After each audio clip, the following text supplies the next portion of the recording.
हरे कृष्ण कृष्ण कृष्ण हरे हरे हरे राम राम राम हरे हरे। जय गुरुदेवर जय, जय गुरुदेवर जय, जय गुरुदेवर जय, जय राधा कृष्णेर जय, जय गौर निताई सीतानाथेर जय, जय पंचतत्त्वेर जय, जय सकल सनातनी भक्तদের जय। हरे कृष्ण। आज आमी जे आलोचना निये आसছি ता हलो ए जगते के कार दास एवं कार दास हले कत सुख। एखन कथा हलो दास अर्थटा कि? दास अर्थ माने सेवक। सेवक এই দুই প্রকারের, দুই ধরনের। একটা হলো দৈহিক বা ঐচ্ছিক সেবক, আরেক সেবক হলো পরমার্থিক সেবক। এই জগতে দৈহিক সেবক যেমন ডাক্তার, রাজনৈতিক সেবক, জেলে, কামার, কুমার, তাঁতি ও কৃষক, তারা পরিশ্রমের বিনিময়ে জনলোকের সেবা করে থাকেন। তারা কিন্তু সেবক। সেবা করা মানে কি? দাসত্ব করা। এই যে সেবাটার অর্থই দাসত্ব। কেহ এই যে দাসগুলা এই জগতে যারা আমাদের এই দৈহিক যে সেবকগুলা, কেহ আছে কাম ক্রোধের দাস, কেউ আছে অর্থের দাস, কেউ আছে স্বার্থের দাস, কেউ আছে বৃত্তের দাস, কেউ মনের দাস, কুলের দাস, সম্মানের দাস, পিতামাতার দাস, স্ত্রী পুত্রের দাস। এই ত্রিভুবনের দাস হয়ে বহু জীব এই দাসের মধ্যে আছে এবং এই প্রভুদের দাস হইতে কেহ কিন্তু সুখ পান নাই। সুখ থেকে দুঃখ বই বেড়ায়। আমরা যেই দাসত্বগুলো করতেছি এই জগতের যেই প্রকৃতির নিয়মে আমাদের দাসত্ব করতে হয়, এই প্রাকৃতিক নিয়মে যে করি, আসলে এই দাসত্বে কোনো সুখ নাই।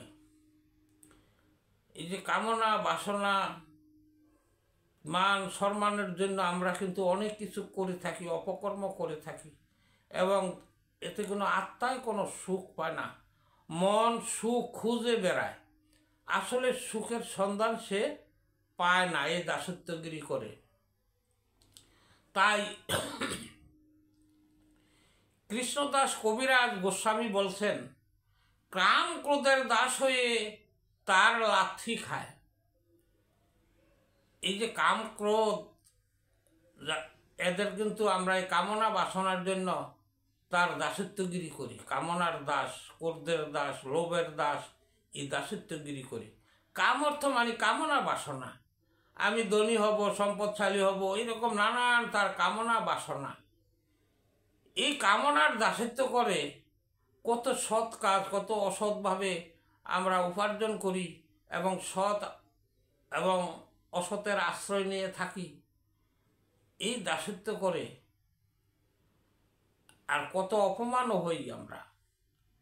ক্রোধের আশ্রয় নিতে হয়, আসলে কোনো সুখ নাই। আসল সুখ পেতে হলে ভগবানের দাস হওয়া উচিত। এই ভগবানের দাস মানে কি? তার দাসত্বগিরি করা। এই তার ভগবানের দাস হইলে তারা বলে দাস্য প্রেম বা দাস্য ভাব। এই দাসের ভাব ভগবানের হইতে হয়। এই দাস্য প্রেমের দুইটি গুণ বিশিষ্ট আছে। দুইটা গুণ কি? এই যে দাস্য প্রেমের কথা বললাম, ভগবানের দাস হইতে গেলে দুইটা গুণ হয়। ভগবানের সেবা করা এবং ভগবানের প্রতি নিষ্ঠা, এই দুইটা গুণ কিন্তু আছে। আমাদের দাস্যপ্রেম জাগ্রত না করলে সেবা বা নিষ্ঠা হওয়া সম্ভব হয় না। তাই আমাদের দাসত্বগিরি করতে হয়। গুরুর দাস, কৃষ্ণের দাস, এরকম দাসত্বগিরি করলে এই দাস্যপ্রেমে উন্নতি হয়, এবং উন্নতি হইলেও আরও ঊর্ধ্বে ভগবানের নিকট পৌঁছাইতে পারব। মহাপ্রভু দাস্যপ্রেম সম্বন্ধে কি বলছেন? দাস্যপ্রেম আসলে এখানে কোনো বিরত না। আমরা দাস্যপ্রেম ভগবানের দাস, গুরুর দাস করলাম, হইলাম, কিন্তু এইখানে থেমে থাকলে হবে না, আরও উপরে ঊর্ধ্বে যেতে হবে। মহাপ্রভু বলছেন, আর রায় বলছেন, রায় কহে দাস্যপ্রেম সর্বসাধ্য সার, প্রভু কহে এহ হয় আগে কহ আর। এই যে প্রেমের কথা বলছে যে এটা ঠিক আছে, প্রভু বলতেছে আর রায় বলতেছে দাস্যপ্রেম সর্বশ্রেষ্ঠ, কিন্তু না, প্রভু বলতে এইটা হয়, তবে তুমি আরো অগ্রসর হয়ে যাও, আরো উপরে কি আছে তা বলো। এই যার নাম শুনলে জীবের মায়ার বাঁধন কেটে মুক্তি পায়, যার চরণে রয়েছে সর্বতীর্থ, সেই ভগবানের চরণের দাস হলে আমাদের আর কিসের প্রয়োজন পড়ে? কিন্তু মহাপ্রভু ওই দাস্যপ্রেমে ঠিক আছে বলেছেন, তার কারণ ভগবানের প্রতি দাস জ্ঞান থাকা সত্ত্বেও ঐশ্বর্য অনুভূতি হৃদয়ে সংকুচিত করে থাকে। যেমন ভক্ত ভাবে ভগবানের সেবা করলে সুখ শান্তি হবে এবং ভগবান আমাকে ভালোবেসে আশ্রয় দিবেন, এতে কি হইল? তার একটা কামনা জাগ্রত হলো। তাই দাস্যপ্রেমেও কিন্তু কামনা আছে, কিন্তু এর ঊর্ধ্বে গেলে কামনাবিহীন যেতে হবে। তাই বলছে, এই যে আমি ভগবানের কাছে যেতে পারবো, ভগবান আমাকে সুখ শান্তি দিবে, এই যে তাদের কামনা নিয়ে কিন্তু ভজন করা হয়, তাহলে কি হয়? তার সেই সেবা, এই দাস্যপ্রেমের সেবার ভিতরে তার মনের ভিতরে কিন্তু একটা আশা আকাঙ্ক্ষা থাইকা যায়, আশা আকাঙ্ক্ষা থাইকা যায় যে আমি ভগবানের স্মরণ করব, ভগবানের প্রেম, ভগবানেরকে আমি দাসত্বগিরি করব, তারই দাস হব, কিন্তু আমার সুখ হবে, শান্তি হবে, আমি বৈকুণ্ঠবাসী হইতে পারবো, এরকম নানান সে কামনা কিন্তু তার হৃদয়ে জাগ্রত হয়।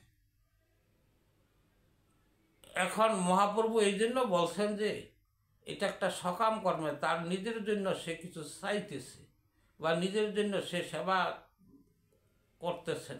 তাই বলছে এই কামনা বাসনা থাকায় মহাপ্রভু বলছেন এও হয়, মানে এটা ঠিক আছে, এটা হয়, তো এর কিন্তু তুমি আর এর উপরে কি আছে আরো বলো। এই কিন্তু উত্তম ভাব তিনি কিন্তু স্বীকার করলেন না। এখানে এখানে ভাবনার অংশে অস্বীকার। এখন কথা হইল আমাদের, আমি যে আলোচনা করছি, আলোচনার বিষয় হইল এই কার দাস হলে কত সুখ, আর এই জগতে কে কার দাস।